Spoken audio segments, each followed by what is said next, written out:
Bienvenue Stop Invest, la chaîne des top investissements. Ici, on parle essentiellement d'entreprises de qualité. Avons-nous une opportunité d'investissement sur FedEx? C'est la question à laquelle on va essayer de répondre en se basant sur l'état financier de la compagnie. Je rappelle que ceci représente uniquement mon point de vue et non un conseil d'investissement. Et comme d'habitude, je me réserve le droit de me tromper. Donc, FedEx, on en a parlé il y a plusieurs mois et je vous dis ici qu'aujourd'hui, on va faire plus une analyse.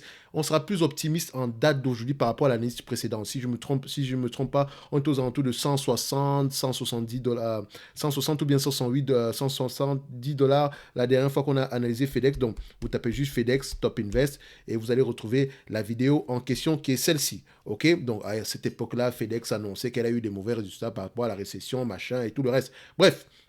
J'avais dit qu'on allait revenir dessus. Donc ici, on va essentiellement on va faire une mise à jour ici de cette évaluation-là. Et vous allez remarquer qu'elle est un tout petit peu plus optimiste ici parce que ici, on va prendre en considération une certaine croissance.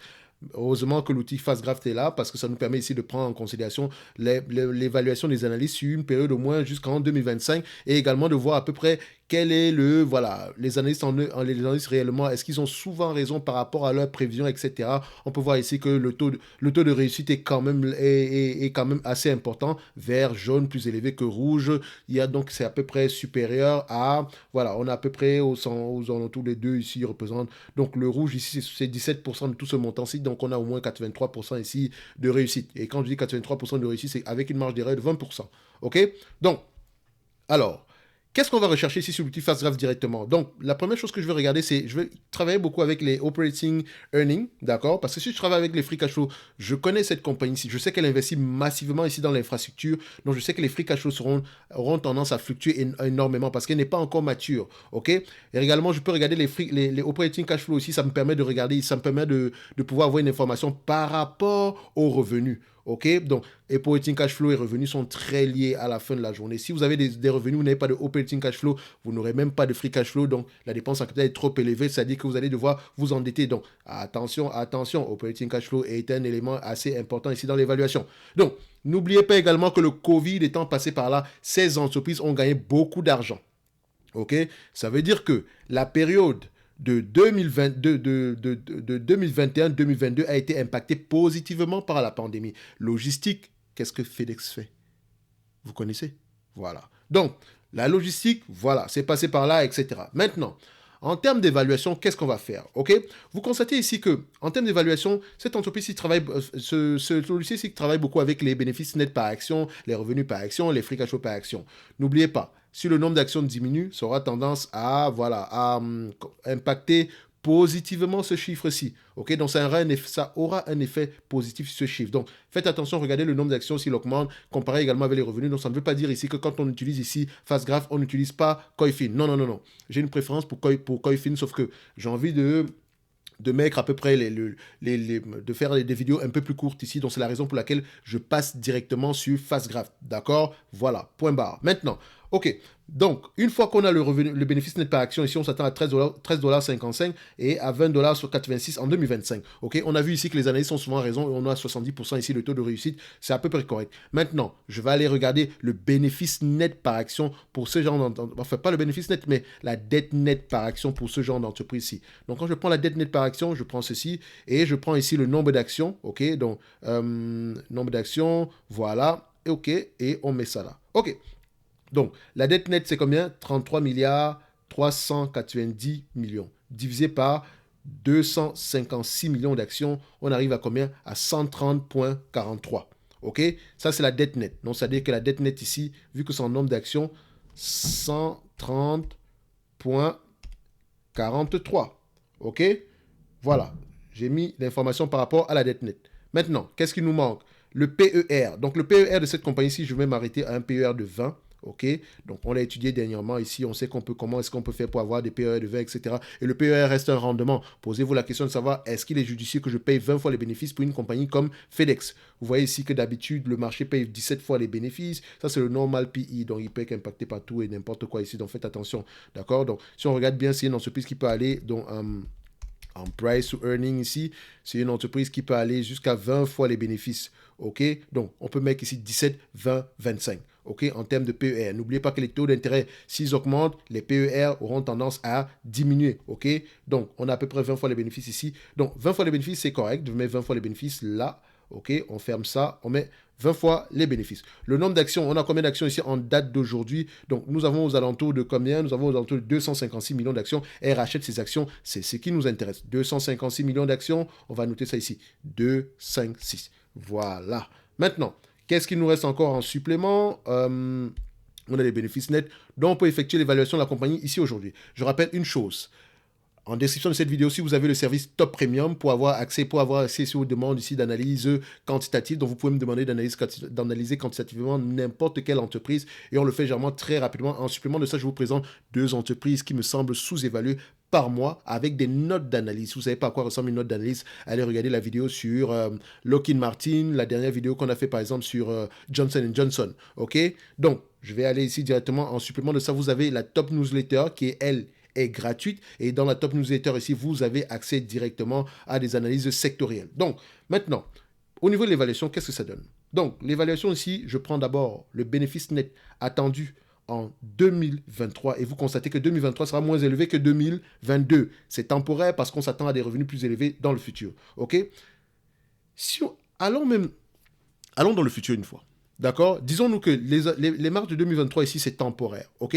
Vu que c'est qu'ici, on a une entreprise à peu près de croissance. Ici, vous voyez ici que voilà, les seules fois où on a eu des marges moins élevées, les bénéfices nets moins élevés que précédemment, c'était en 2020, pandémie étant passée par là, et en 2023, tout simplement parce que voilà, l'effet pandémie ici également est passé par là. D'accord? Donc, l'effet bénéfique de la pandémie est également passé par là, mais c'est plus élevé que précédemment. OK? Enfin, on s'attend à quelque chose de plus élevé que précédemment. Donc, qu'est-ce que je vais faire? Je vais directement aller au bénéfice net de 2025. OK? On s'attend à voir combien? 20,86 $ par action, multiplié par 20 fois les bénéfices, d'accord, moins la dette nette. La dette nette est de combien? Moins 130 points combien? 130,43. 130,43. Ça donne ici au total 286,77. Je mets ici X20, 200, on a combien? 286,77. Donc je mets ça là, 286,77. Actuellement, l'entreprise cote à combien? À 204,33. Si on fait 286, donc 204 ici, donc disons même 205, exposant, voilà, on a 1, 2, donc combien d'années ici? 1, 2, 3, donc 3 années ici, donc ça fait ici exposant 0,33. Ça donne ici au total 11% de rendement si on arrive à avoir les 286,77 en année N plus 3. Ok? Enfin, en année N plus 2, donc 23, 24 et 25. 23 étant déjà inclus, n'étant pas inclus dans le calcul. Donc, il faut également voir une chose. Si l'entreprise vous distribue la totalité des bénéfices nets ici en dividendes, vous aurez un rendement de combien par rapport au prix actuel? Par rapport aux 204,33 ici, donc on met 204,33, vous aurez un rendement de 10%. Donc, si on sous-entend qu'en 2025, on aura des bénéfices qui seront au moins stables jusqu'en 2150, 2400 si vous voulez, d'accord? Admettons ici que de manière perpétuelle, l'entreprise a au moins le potentiel de rapporter 20% en termes de bénéfices nets par action. Et vous constatez ici qu'au niveau de l'évaluation ici, au niveau du bénéfice net par action, on a une augmentation année après année. Les quelques années où on a eu une diminution, ça peut s'expliquer. 2008-2009 par là, ici 2008-2020 ici, et là, l'effet pandémie étant terminé, mais on a quelque chose de plus en plus élevé dans le temps, ok? En tout cas, on s'attend à avoir quelque chose de plus en plus élevé dans le temps. Donc, vous allez voir ici que, vu que le marché va s'attendre à peu près avoir des bénéfices nets moins élevés en 2023, il va avoir tendance à sous-évaluer cette compagnie ici parce qu'il sera surpris par la nouvelle, ok? Donc, les analyses sont déjà intégrées, la nouvelle en termes de bénéfices nets dans les graphiques, enfin, pas les graphiques au niveau du prix, etc. Les graphiques au niveau des éléments quantitatifs, des éléments comptables. Ok? Donc ici, on peut se dire que cette compagnie ici, il y a de grandes chances qu'on aille aux alentours de 286,33. Donc on va se dire ici qu'elle est sous-évaluée. Ok? Maintenant, ça ne veut pas dire qu'on l'achète, ça veut dire qu'on va lire les rapports financiers. Quand on parle ici de 20 milliards, de 20,86 $ par action, donc ça veut dire ici combien? 20,86, ça représente combien par rapport aux 256 millions ici qu'on a aujourd'hui? Ça représente 5 milliards 340. Dans les 5 milliards 340 ici, est-ce que le 5 milliards 340, parce que quand on regarde cette compagnie ici, elle a 4% de marge bénéficiaire, est-ce que ça représente des bénéfices nets, des revenus aux alentours de 133 milliards l'action? D'accord? Donc, on peut voir ici, est-ce que c'est le cas en année N plus 3? En tout cas, Je vous laisse aller fouiller ceci. C'est le genre de questions que vous devez vous poser. Mais n'oubliez pas également que les bénéfices ne peuvent être impactés par la réduction du nombre d'actions et cette entreprise y rachète massivement ses actions. Donc, le calcul que j'ai fait ici peut être également biaisé. Mais il y a de fortes chances que cette compagnie-ci puisse avoir au moins des bénéfices nets stables dans le futur. Je vous laisse aller découvrir ce qu'elle fait. Je pense que vous savez exactement ce que FedEx fait. Et je vous parle toujours d'une compagnie européenne qu'on appelle DHL, qui est sous-évaluée. D'accord? DHL est sous-évalué et je vous encourage à aller lire les rapports financiers. Je pense que son nom c'est quoi? Dutch Post, un truc comme ça. Dutch Post, oh, voilà. Où est-ce que ça se situe ici? Donc on a ici à peu près Dutch Post. Non, c'est ça, c'est S. Non, c'est S. C'est S, Dutch Post. Alors, qu'est-ce qui se passe avec moi aujourd'hui? Alors, Dutch Post, on a Dutch Boss qui était également une compagnie qui était intéressante, sauf que, voilà, en date d'aujourd'hui, on va un tout petit peu lui dire d'attendre. Donc, comment on a créé?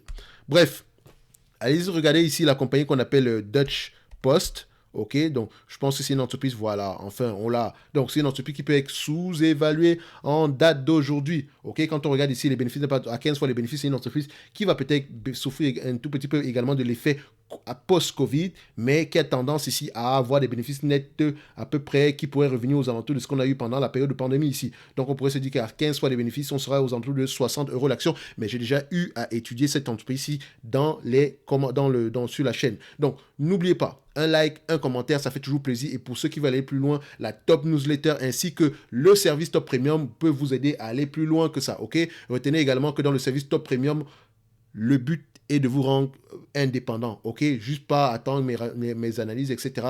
Vous pouvez analyser l'entreprise, vous me posez la question, j'analyse, vous pouvez me dire, ok, pourquoi est-ce que tu apprécies ça. Donc, vous avez un lien direct, un accès à moi directement, ok? Donc, on va se donner rendez-vous sur la prochaine vidéo. Et d'ici là, comme d'habitude, portez-vous bien et je me réserve toujours le droit de me tromper. Merci.